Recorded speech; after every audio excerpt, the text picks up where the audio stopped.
C'est parti. Donc nous sommes là ce soir pour vous présenter un livre de Sast qui est sorti en 2018, donc il y a 1 an et demi à peu près. On l'avait sorti pendant qu'il était absent, comme vous le savez, il n'était pas avec nous. Et on s'est dit, bon, quand on le retrouvera, on commencera la promotion de ce livre et c'est pour ça qu'on vous en parle aujourd'hui. Donc ce livre il était prêt depuis juin 2018 et on devait faire la promotion en août 2018. Et puis vu les circonstances, on a décalé un peu les choses même si le livre était déjà sorti. Donc Sast, je ne vais pas vous le présenter, entre vous le connaissez. Saïd Ahmed, Saïd Turki, ça donne Sast. C'est un des auteurs majeurs des Comores aujourd'hui. Il a écrit une quinzaine de livres. J'espère que je ne me trompe pas, mais au moins une quinzaine, oui. Des livres qui sont très importants parce qu'il aborde les problèmes qui sont dans la société comorienne. Soit la société, soit l'histoire des Comores. D'abord la société. Il a écrit il en a écrit plusieurs sur la société, mais on peut citer les plus importants. Le premier, le crépuscule des baobabs, ou les berceuses assassines.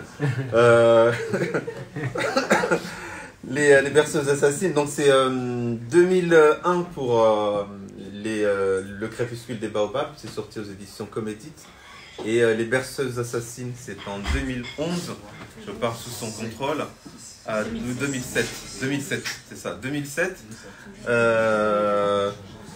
Ce sont des nouvelles qui se lisent facilement, les berceuses assassines, qui dépeignent un peu, bon c'est surtout Moroni, le Moroni d'aujourd'hui, comment les gens vivent. Et pour aller simple, hein. Et je ne veux pas entrer dans les détails. En tout cas, c'est une peinture de la société comorienne d'aujourd'hui. Et puis au niveau de l'histoire des Comores, il a déjà écrit au moins 3 livres. Le premier, cette fois, ça doit être en 2011, Le sang des volcans. Et puis les 2 derniers tomes qui composent Djinn et Sultan. Donc le premier, celui-ci qui n'avait pas de sous-titres, si je me rappelle bien. Et le deuxième, celui dont on va parler aujourd'hui, dont il va nous parler, qui est le titre Johanna, Man of War. Je vais dire juste 2 mots sur ce livre-là, et puis ensuite c'est lui qui va en parler réellement. Le personnage principal qui était dans le premier, c'était un sultan d'Anjouan qui s'appelle Hassan II. Et donc il a décidé Sast a décidé de parler de l'histoire des Comores à travers les sultans. Donc là c'était Hassan II d'Anjouan, là c'est une femme, la sultane d'Itsanda, Wabeja, qui est le personnage principal du roman. Mais comme je disais tout à l'heure, finalement il y a beaucoup de personnages dans ce petit roman. C'est presque une nouvelle, ça se lit rapidement. En une demi-journée on a fini de le lire, et dedans il y a pas mal de personnages sur lesquels on pourrait écrire des romans sur chacun d'eux en fait. Ce roman là, on va l'aborder de cette façon là puisqu'on est à la veille du 8 mars, montre une femme à la tête d'un sultanat. Bon, il n'y en a pas eu beaucoup dans l'histoire des Comores, mais il y a eu Wabeja, il y en a eu d'autres. C'est pas l'histoire comme on parlerait des chefs d'histoire. C'est un romancier qui comble des vides de l'histoire, puisqu'il y a des choses qu'on ne sait pas dans l'histoire, et donc le romancier est là pour combler ces vides-là. On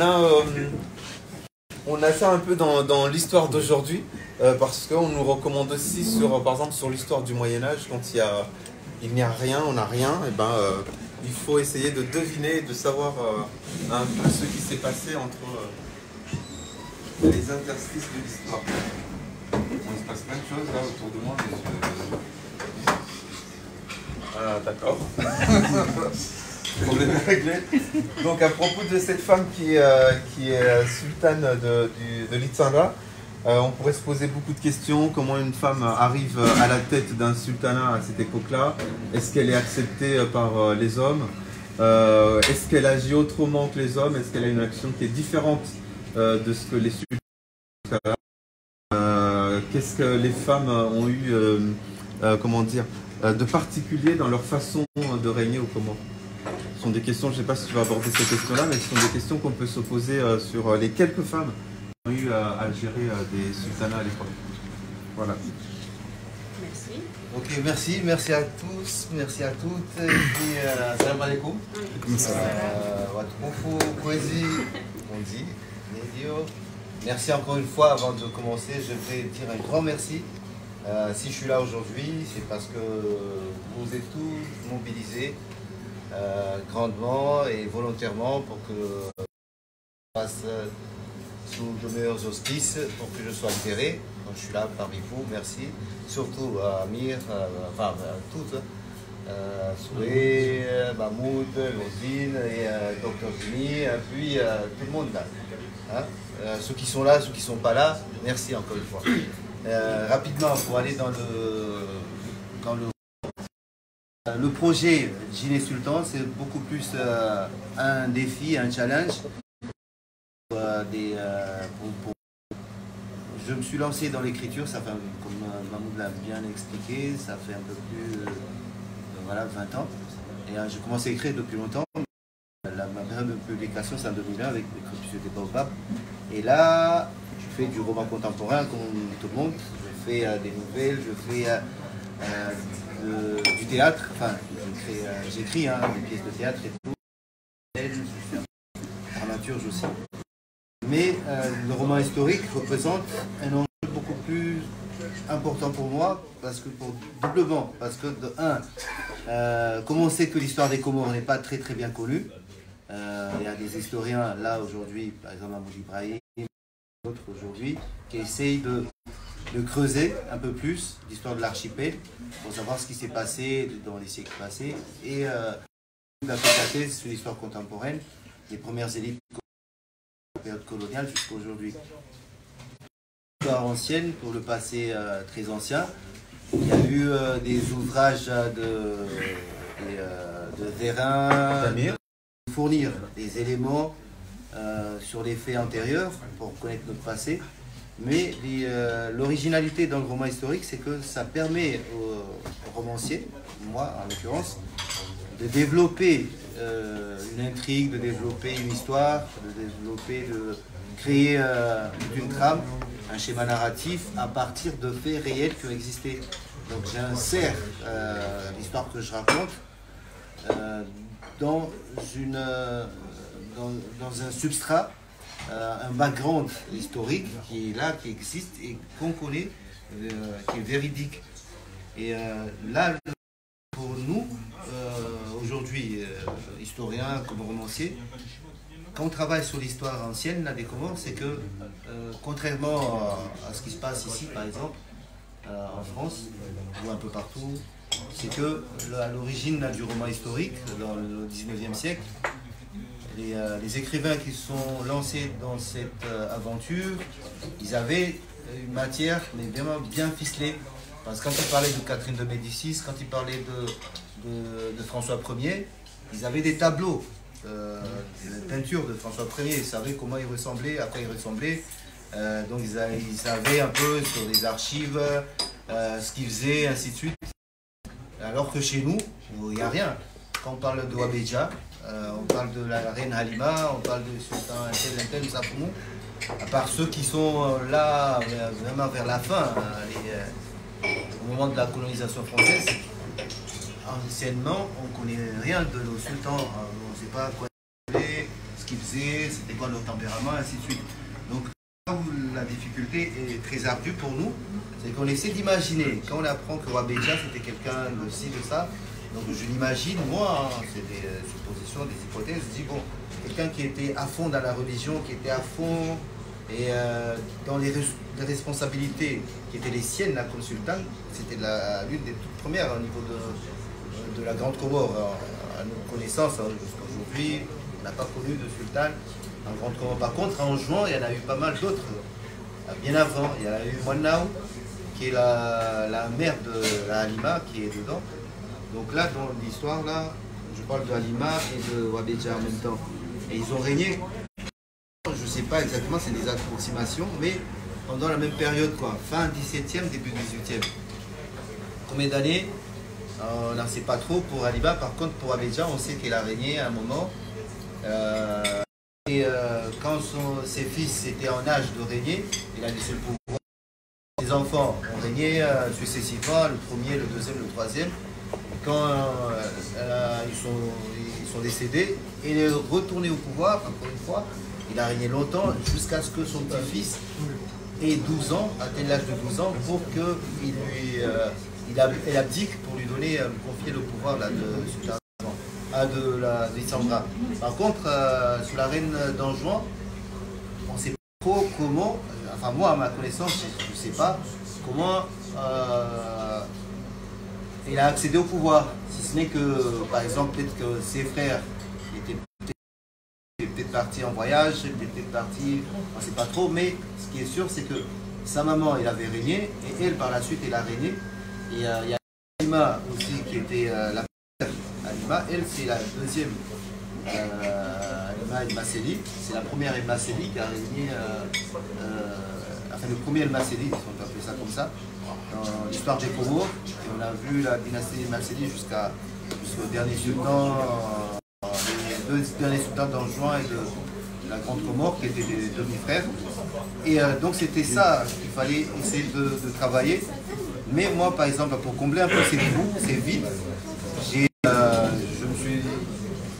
imaginé tout de suite, il y aura des suites. En fait, ça proposait une introduction, une sorte de prologue pour un développement sur deux histoires parallèles là, qui vont se faire dans les 3 ou 4, entre Alima d'un côté et puis Wabedja de l'autre côté sur Grazidja, ce qu'elle a pu entreprendre et comme développement au niveau du commerce, au niveau de la construction des mosquées et même de l'épanouissement intellectuel, parce que c'est Wabedja qui a été à l'initiative d'envoyer des Comoriens, enfin peut-être de faire des gens, je ne sais quoi, pour aller faire des formations en théologie, s'instruire à Oman et à Zanzibar. Et après, quand ils sont rentrés, Isandra était devenu non seulement un centre commercial avec le développement du port de Isandra, les échanges et tout, mais aussi un centre Hassan II, c'est Hassan III, ainsi de suite. Donc quand on a vu ce genre de choses au XIIe, XIIIe siècle, Comores, il y avait des Hassan bin Mohammed, on ne sait pas trop c'était lequel, parce qu'on n'a pas eu cette logique de numéroter Hassan le premier, Hassan le deuxième, Hassan III, Hassan V, Hassan VI, et ainsi de suite.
Quand ils ont été pourchassés dans les mers des Caraïbes, ils se sont tous repliés vers l'océan Indien, au départ vers la côte ouest d'Afrique, du Yémen, ainsi de suite, du Hadramout à l'époque, de Oman, traverser là, un navire qui était rempli d'or et tout.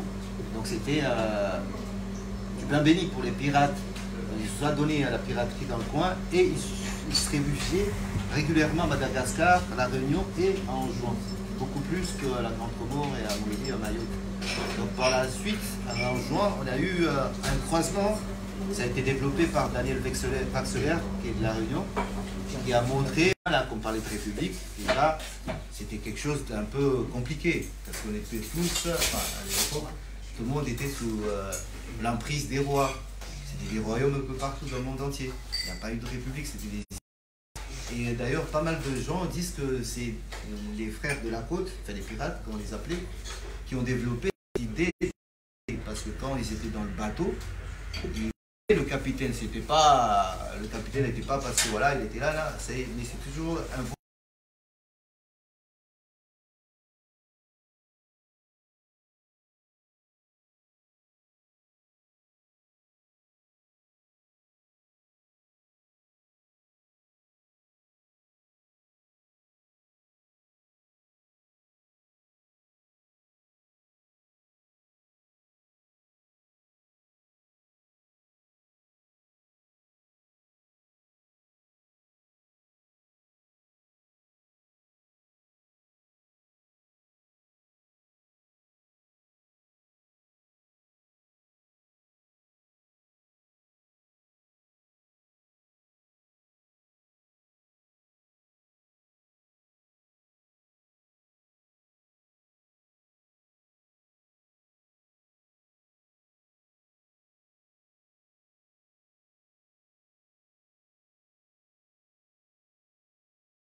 tombé dans nos côtes, que ce soit en juin ou à Montpellier, ou à Mayotte ou à Grand Comore, mais seulement le fait qu'en juin, le port naturel, là, une rade de Moussamoudou, c'est un port qui était